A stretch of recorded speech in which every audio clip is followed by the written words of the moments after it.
జంతువులు, ఇంకా చెట్లు, పక్షులు, ఇంకా జలపాతాలు, కొండలు, ఇంకా లోయలు, నేల, ఇంకా పులి, పురుగులు ఉంటాయి. హాని కలిగించే పురుగులు ఉంటాయి, మంచి పురుగులు ఉంటాయి, చెడ్డ చెట్లు ఉంటాయి, మంచి చెట్లు ఉంటాయి, ఇంకా జంతువులన్నీ ఉంటాయి. మనుషులు ఉంటారా వాటిలో? ఉంటారా మనుషులు? ఉంటారా? ఎందుకు ఉంటారు?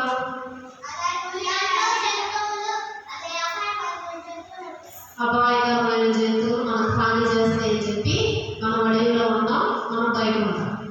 సరే, ఈ అడవిలో ఏనుగు తెలుసుగా? ఏనుగు ఎన్ని కాళ్ళు, ఎన్ని చేతులు, ఎన్ని కాళ్ళు, ఎన్ని కళ్ళు, ఎన్ని నోరు, ఎన్ని ముక్కులు, ఎన్ని పళ్ళు? ఒకటే పళ్ళు కూడా ఒక పద్ధతి తిరుగుతుంది. ఏమి ఎలా ఉంటుంది? ఏమి చూడటానికి ఎలా ఉంటుంది? లావుగా ఉంటుంది, తొండ ఉంటుంది, పెద్ద చెవులు ఉంటాయి, కాళ్ళు పెద్దవి, రెండు దంతాలు ఉంటాయి, ఇంకొకటి ఇటో దంతం ఉంటాయి. సో ఇక ఇలా ఉంటాయి ఏనుగు. ఇప్పుడు సపోజ్ ఏనుగు వచ్చింది మన ఎదురు, ఏం చేస్తాం? భయపడి పారిపోతాం. అయితే అదే అడవిలో ఒక కుక్క కూడా అటు ఇటు తిరుగుతూ ఉండేది. ఏం తిరిగేది? కుక్క. సరే, ఒకరోజు ఏనుగు ప్రెగ్నెంట్ అయింది. ఏమైంది? చక్కగా గర్భం దాల్చింది ఏనుగు. గర్భం దాల్చడం అంటే కడుపుతోంది. ఎవరున్నారు కడుపులో? ఏం పిల్ల? ఏనుగు పిల్ల ఉంది లోపల. అదే సింహం కడుపులో ఉంటాయి, సింహం పిల్ల. అదే ఒక ఉడత కడుపులో అయితే ఉడత పిల్ల. మరి మనిషి కడుపులో మనిషి పిల్ల అంటారా? పిల్లోడు, పిల్ల, పిల్లోడు అని పిలుస్తారు. సరే, ఏనుగు కడుపు దాల్చి అదే రోజు అదే టైంకి కుక్క కూడా గర్భం దాల్చింది. ఇప్పుడు కుక్క కడుపులో ఏముంటుంది? కుక్క పిల్లలు. సరే, ఇక వీళ్ళిద్దరు ఎదురు పడ్డారు ఒకరోజు. చూసావా కుక్క, ఈరోజు నేను ప్రెగ్నెంట్, నువ్వు ప్రెగ్నెంటే, ఇద్దరము చక్కగా ఇద్దరు ఒకేసారి అయ్యారు ప్రెగ్నెంట్. ఇద్దరు ఒకేసారి కంటారు 9 నెలల తర్వాత. సరే అని చెప్పి హ్యాపీగా మన ఇద్దరు ఒకేసారి కనొచ్చు, నీ పిల్లలు ఎట్లా ఉన్నారో నాకు చూపి, నా పిల్లలు ఎట్లా ఉన్నారో నీకు చూపిస్తానని అనుకో. సరే, ఇక మళ్ళీ వెళ్ళిపోయారు ఇద్దరు హ్యాపీగా ఇంటి తిరిగారు. మళ్ళీ ఏనుగు కుక్కకి ఎదురొచ్చింది. ఎదురొచ్చేసరికి కుక్క కనేసింది. ఏం చేసింది?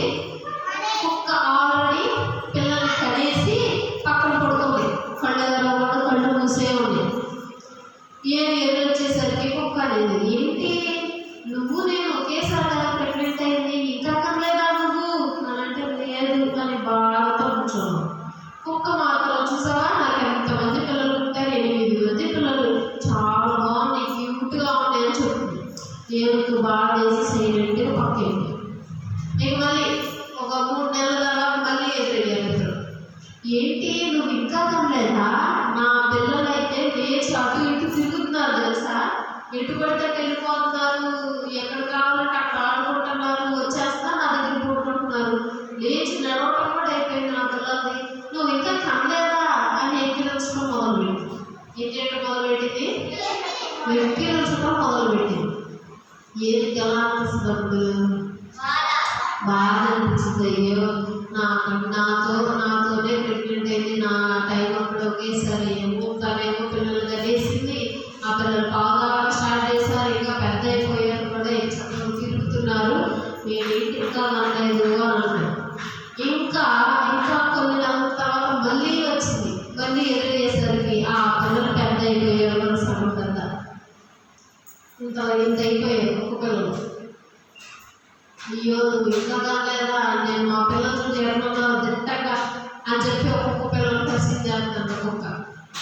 ఏనుగు కోపం వచ్చింది. ఇంకా వచ్చిందా కోపం?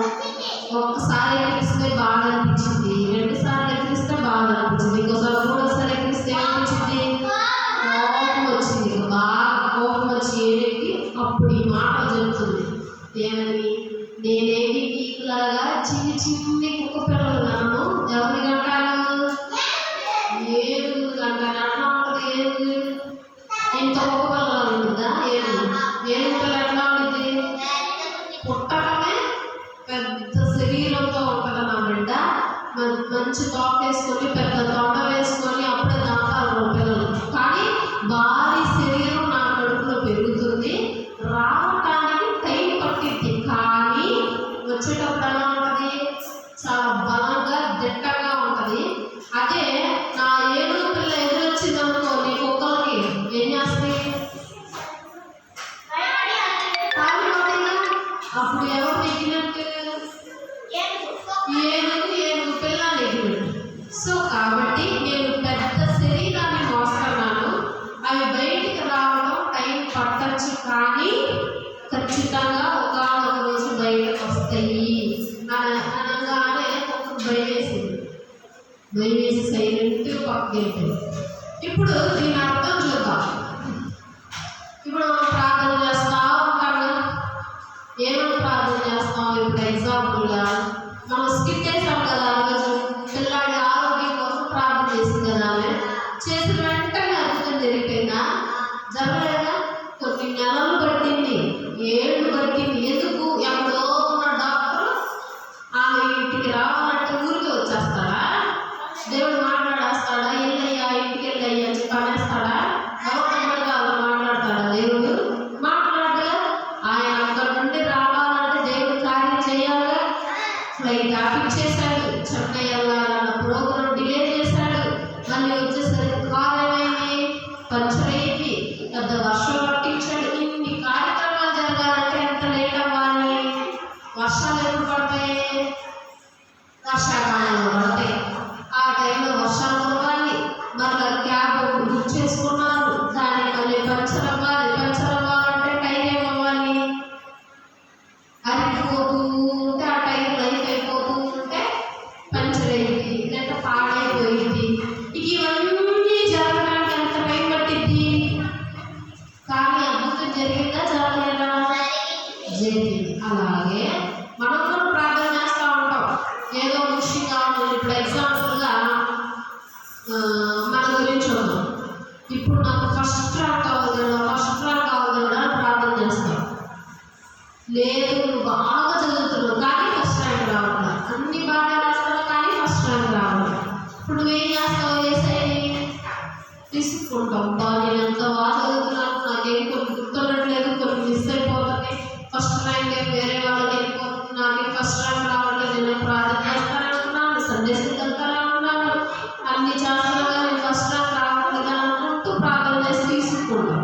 సో నువ్వు అలా వేసుకోకుండా ప్రార్థన చేస్తూ ఉండు, ఖచ్చితంగా నీకు ఫస్ట్ ర్యాంక్ వచ్చింది, ఎప్పటికైనా వచ్చింది. అంటే ఏంటి అర్థం?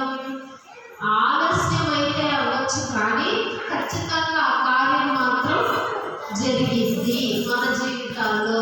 ఎప్పుడు జరిగింది? ప్రార్థన చేస్తే జరిగింది. మనం ఏ విధంగా ప్రార్థన చేయాలి? భయంతోనూ భక్తితోనూ ప్రార్థన చేస్తే దేవుడు ఖచ్చితంగా కార్యాలని చేస్తాడు. కాబట్టి ఆ ఏనుగు గమనించారా?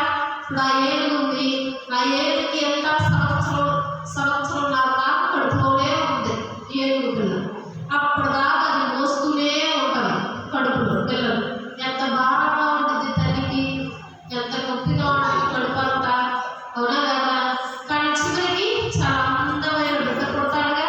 అప్పటిదాకా ఏం చేస్తుంది? మోస్తుంది, సహనంతో మోస్తుంది. చివరికి బిడ్డ పుట్టాలి, చాలా సంతోషిస్తుంది, ఆనందపడుతుంది. అలా చిన్ని చిన్ని కుక్క పిల్లలు లాంటి వాళ్ళు వచ్చి నిన్నేళ్ళు ప్రార్థన చేస్తున్నావు, ఏమైనా మారిందా? ఏమన్నా మార్చాడా దేవుడు? కాబట్టి ఉదయమ్మా ఏం ప్రార్థన చేయకూడదు, సండే స్కూల్కి వెళ్ళకూడదు, చర్చికి వెళ్ళకూడదు అని అంటూ ఉంటారు. కానీ మనం ఏం చేయాలి? పట్టు వదలకుండా, ఎవరు చెప్పి వినకుండా ఏసైనే అంటిపెట్టుకొని ప్రార్థనే చేస్తూ ఉండాలి. ప్రార్థన చేస్తూ ఉంటే ఏదో ఒక రోజు దేవుడు ఏం చేస్తాడు? అద్భుతాలు చేస్తాడు. మనం అడిగింది ఖచ్చితంగా ఇస్తాడు. ఓకే, అందరూ మోకరించండి, చేతులు జోడించండి, కళ్ళు మూసుకోండి.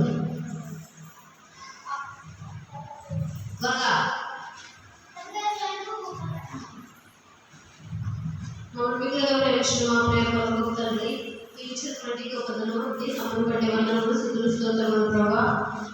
ప్రభావమైనటువంటి వాక్యములు బట్టి వందనములు.